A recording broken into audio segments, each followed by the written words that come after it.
हरे कृष्णा। मैं एस्ट्रोलॉजर सुनील मेहरा अपने इस चैनल में आप सबका बहुत बहुत स्वागत करता हूं और आशा करता हूं आप सब कुशल होंगे, आपका जीवन मंगल में व्यतीत हो रहा होगा। सो फ्रेंड्स, ज्योतिष के इस चैनल में जहां हम बहुत सिंपल वे में एक आम आदमी के लिए, आम इंसान के लिए एस्ट्रोलॉजी के कुछ बेसिक्स लाते हैं, कुछ ऐसे सेशंस लाते हैं where you can understand the basics of astrology.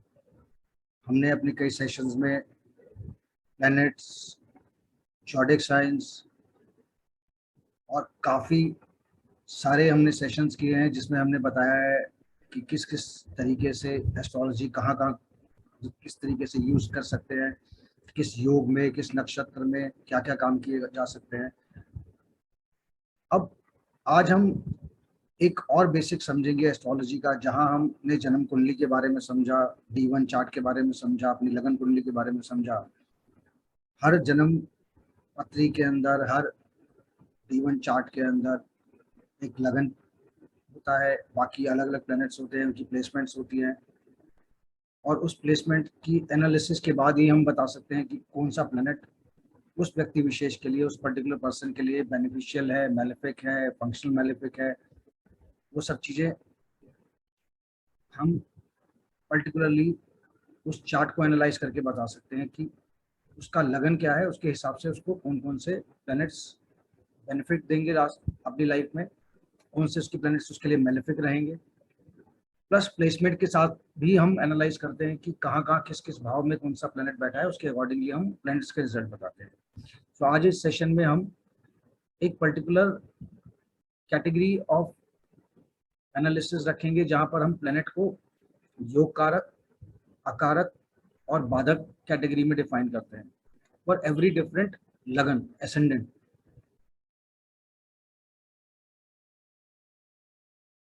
So friends, हमने अपने इनिशियल सेशंस में बहुत अच्छे से और बहुत सिंपल वे में समझाया कि एक लगन कुंडली का क्या काम होता है, वो किस किस तरीके से यूज की जा सकती है। जब हम वैदिक ज्योतिष की बात करते हैं, उस व्यक्ति विशेष की पर्सनैलिटी और उसके काफ़ी सारे, इनफैक्ट पूरी लाइफ के एस्पेक्ट्स को शो करती है एस्पेक्ट वैदिक astrology. Like first house, second house किस किस रिलेशन को, किस किस एट्रीब्यूट को शो कर रहा है। तो इस तरीके से 12 भावों का अपना अपना एक प्रॉपर्टी है, अपने इम्पोर्टेंस है। हर भाव इम्पोर्टेंट है उस हर व्यक्ति की लाइफ में। जब हम वैदिक एस्ट्रोलॉजी की बात कर रहे हैं, अगर वो सेकंड भाव धन का भाव है, तो वहीं 12th भाव लॉसेस और कई और एस्पेक्ट्स का भाव है। So every house is important. Then we understood that how different planets are important, कि सन का क्या रोल है लाइफ में, सैटर्न का क्या रोल है। हर प्लैनेट अपने आप में कुछ ना कुछ क्वालिटीज, किसी ना किसी पर्टिकुलर एस्पेक्ट ऑफ लाइफ को हमारी तरफ, हमारी लाइफ में ड्राइव कर रहा होता है। So in consolidation we understand the lagan kundali, the planets place there, the house lords. हमने ये समझा असेंडेंट हर जन्म कुंडली का एक अलग होगा। जब हम जन्म कुंडली बनाएंगे तो उसमें एक असेंडेंट होगा, कहीं सिंह राशि का लगन होगा, कहीं मेष राशि का, कहीं वृष राशि का। Time, place of birth, longitude, latitude के हिसाब से मैनुअली या एस्ट्रोलॉजी सॉफ्टवेयर के थ्रू एक जन्म कुंडली बनेगी, जिससे हम एक डीप एनालिसिस करते हैं कि प्लैनेट्स कैसे प्लेस्ड हैं, कैसे वीक हैं, कौन से प्लैनेट स्ट्रॉन्ग हैं। That is the analysis. Now we when we talk about the specific yog karak, akarak and badhak planets, उस केस के अंदर as per Vedic astrology we follow some fundamental, some rules, जहां पर हम असेंडेंट राशि के हिसाब से योग कारक, अकारक और बाधक ग्रह देखते हैं।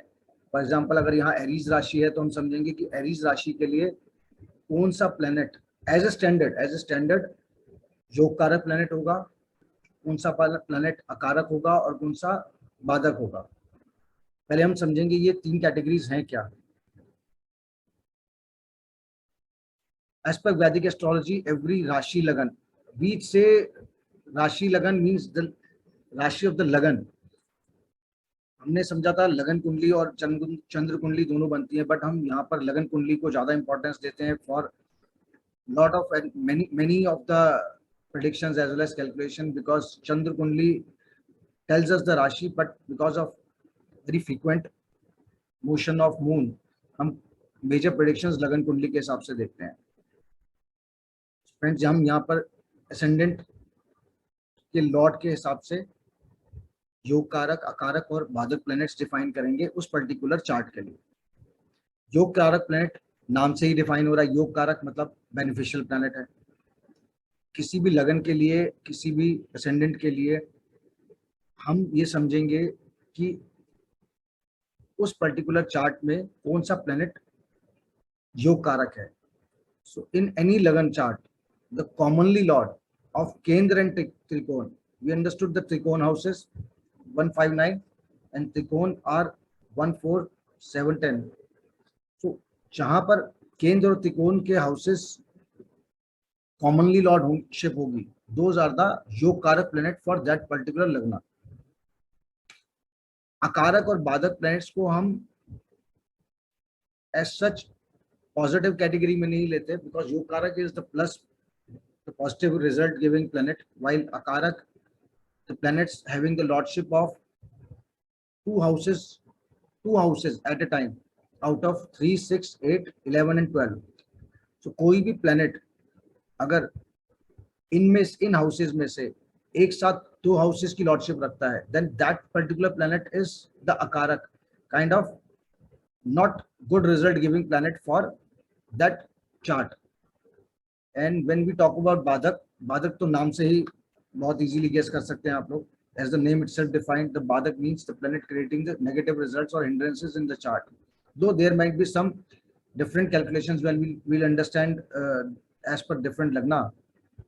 But for specific category, when we say बाधक मतलब वो particular planet उस लगन के लिए बाधा कारक ग्रह है और उसके रिजल्ट्स as such अच्छे नहीं होंगे चार्ट में या उसकी दशा में या फर्दर जब भी हम एनालिसिस करते हैं.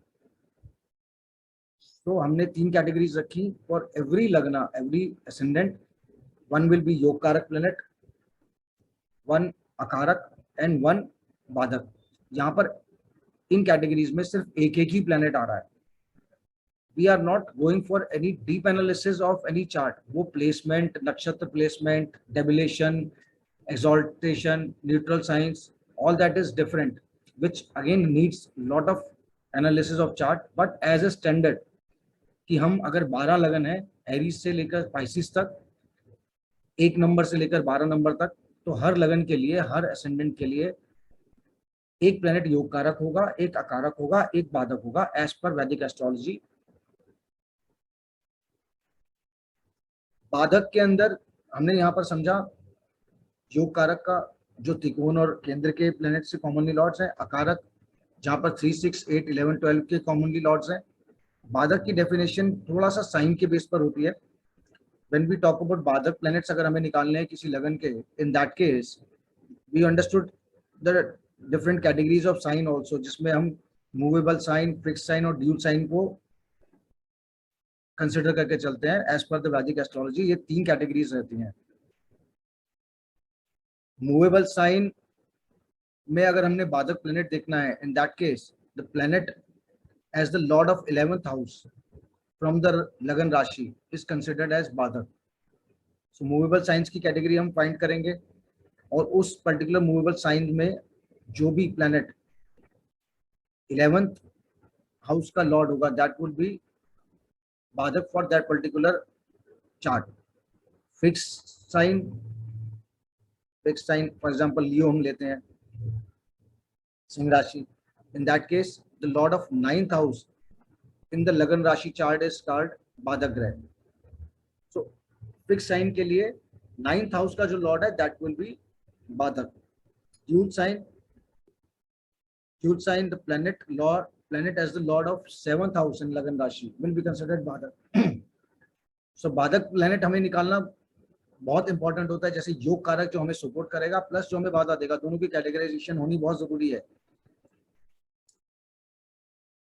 सो 3 categories of signs, and in that we have again the segregation की मूवेबल में 11th का लॉर्ड बाधक होगा, फिक्स्ड में 9th का लॉर्ड और ड्यूल में 7th का Lord.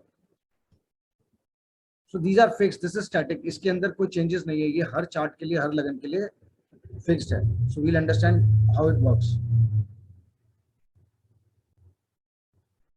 As per Vedic astrology जो हम कंसिडर करके चलते हैं, these are the 12 science.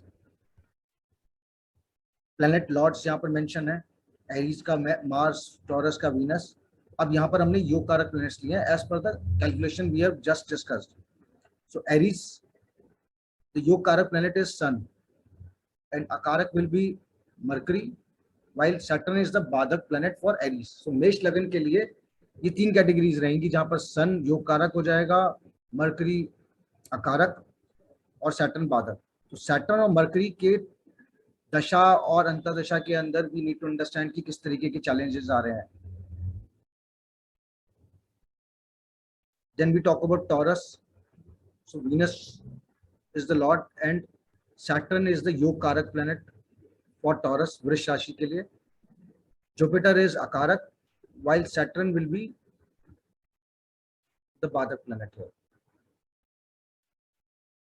Gemini, which is a dual sign, so Mercury is the Lord and Mercury is the योग कारक itself। कई बार हम देखेंगे कि लगन ही, लाइक बुध की राशि में लगन ही योग कारक प्लैनेट आ रहा है, जैसे एरीज के अंदर सन योग कारक आ रहा था बेस्ड ऑन द कैलकुलेशन।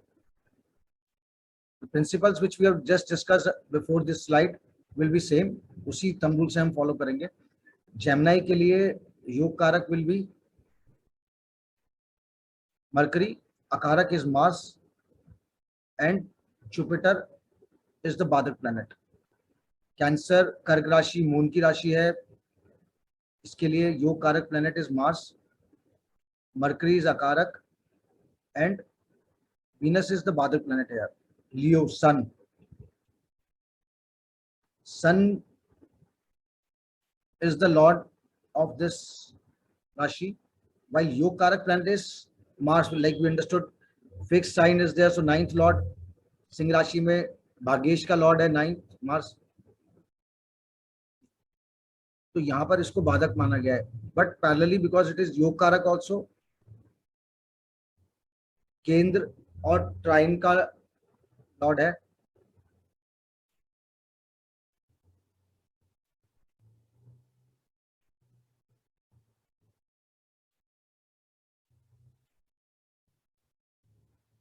सो इस केस के अंदर जहां सिंह राशि की बात कर रहे हैं हम, वहां पर Mars is the yoga karaka planet as well as बाधक प्लैनेट बोथ।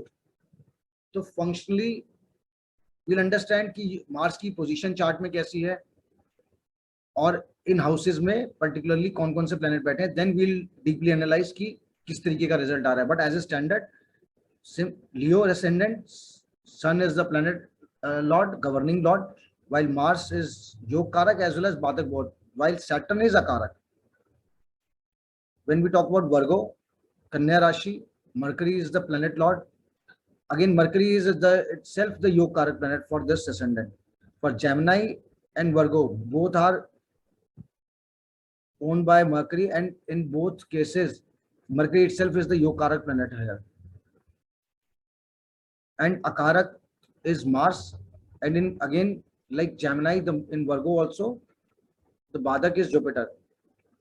so बुध की राशि में बुध ही अपना योग कारक प्लैनेट है दोनों राशियों में, और जुपिटर देवगुरु बृहस्पति यहाँ पर बाधक ग्रह माने गए हैं। Libra, Venus is the Lord, शुक्र की राशि है ये। Saturn is the yoga karaka planet, तुला राशि में शनि योग कारक हो जाते हैं, and Jupiter is akaraka, while sun is the Badak planet for Tula Rashi। Scorpio, Mars driven, Mars owned Rashi is there, so moon is the Yokarak planet here, Mercury is Akarak, and moon again itself is the Badak।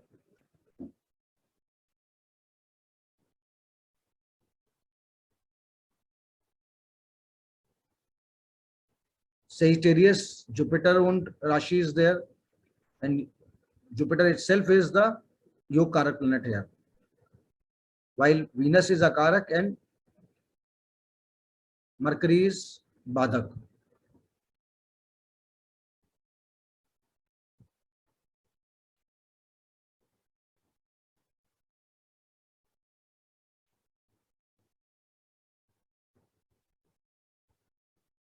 Then we talk about Capricorn. It's Saturn owned Rashi,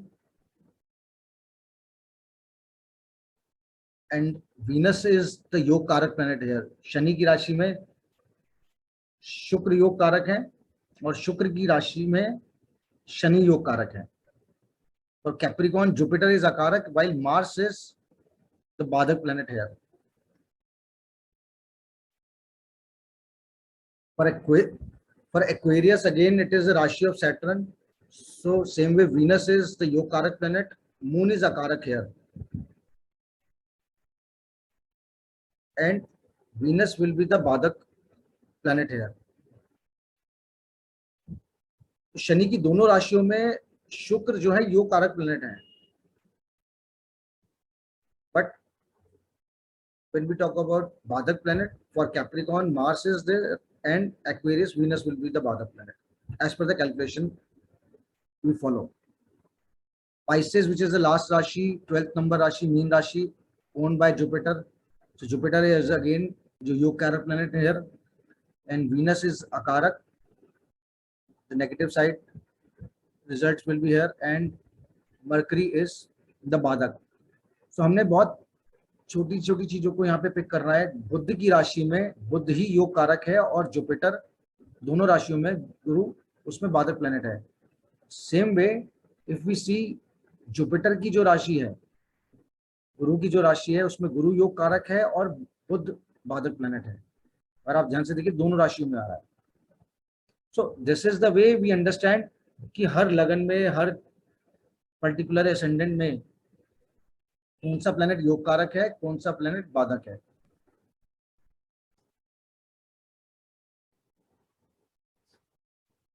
so friends, आज हमने समझा अपने chart को जब हम analyse कर रहे हैं, देख रहे हैं, एस्ट्रोलॉजर का एक गाइडेंस अपनी रेलिवेंस, अपनी इंपॉर्टेंस रखता है. जो उस फील्ड के ज्ञानी हैं, जिनको उनका पूरा नॉलेज है, जो उसका पूरा ज्ञान रखते हैं, वो ज्योतिषचार्य हो, पंडित जी हो, या जो भी एस्ट्रोलॉजर हो, वो अपने हिसाब से एक डीप एनालिसिस करते हैं फॉर कॉमन अंडरस्टैंडिंग और further going towards the deep understanding. हम इन सेशंस को ला रहे हैं so that you can understand कि मैं अगर अपने चार्ट को देख रहा हूं तो जितना भी ज्ञान मेरे पास है, जितना भी नॉलेज मेरे पास है, उसके बेस पे मैं बहुत बेसिक अंडरस्टैंडिंग एटलीस्ट ले सकता हूँ कि अगर मेरा एसेंडेंट्स 5 नंबर है, 10 नंबर है, 1 to 10 जो भी है, तो उसमें मेरे लिए पर्टिकुलरली कौन सा प्लेनेट योग कारक है और कौन सा प्लेनेट बाधक है और कौन सा अकारक है. सो एटलीस्ट मैं उस योग कारक प्लेनेट का सपोर्ट लेकर ये उसकी अगेन अंडरस्टैंडिंग यहाँ पर भी आएगी कि फॉर एग्जाम्पल अगर सिम लगन में लियो एसेंडेंट में मंगल योग कारक है तो मंगल की पोजीशन क्या है, but at the same time it is बाधक ऑल्सो. सो मंगल की पोजीशन क्या है, उस योग कारक प्लेनेट की पोजीशन क्या है, क्या वो उतना स्ट्रांग है कि वो फायदा देगा, दो अगेन इट विल बी योग कारक प्लेनेट. और बाधक प्लेनेट कैसा है कि क्या वो बहुत बुरी तरीके से हमें नेगेटिव रिजल्ट दे सकता है, या फिर उसके ऊपर किसी बेनिफिक प्लेनेट का एस्पेक्ट है, या वो किसी ऐसे शुभ भाव में बैठा हुआ है जहां पर उसका रिजल्ट अच्छा आ सकता है, तो एटलीस्ट उसके नेगेटिव रिजल्ट्स अपनी दशा और अंतर्दशा में कुछ कम हो जाएंगे. So simplifying it, you can take your D1 lagna chart, find the ascendant and very easily understand कि मेरी लाइफ में मुझे 9 प्लैनेट्स में से कौन से प्लैनेट योग कारक हैं, अकारक हैं और बाधक हैं. Again repeating one of the basics, लगन हमेशा ही बेनिफिशियल रहेगा, बेनिफिट प्लैनेट रहेगा. तो categorization functionally malefic, functionally benefic बहुत अलग अलग तरीके से होता है. तो दोस्तों, आप इजीली अब अपने योग कारक, बाधक और अकारक प्लैनेट्स को आइडेंटिफाई कर सकते हैं और अपने जीवन में इस ज्योतिष को यूज करके, इस एस्ट्रोलॉजी को यूज करके और आराम से आगे बढ़ सकते हैं जहां जहां अगर आपको लगता है कि प्लैनेट्स की रेमेडीज करनी है. आशा करता हूं आपको मेरा सेशन पसंद आया होगा. मेरे चैनल को सब्सक्राइब करना मत भूलिए और अगर सेशन अच्छा लगा है तो उसे लाइक कीजिए. इस सेशन को समय देने के लिए एस्ट्रोलॉजर सुनील मेहरा की तरफ से बहुत बहुत धन्यवाद। हरे कृष्णा।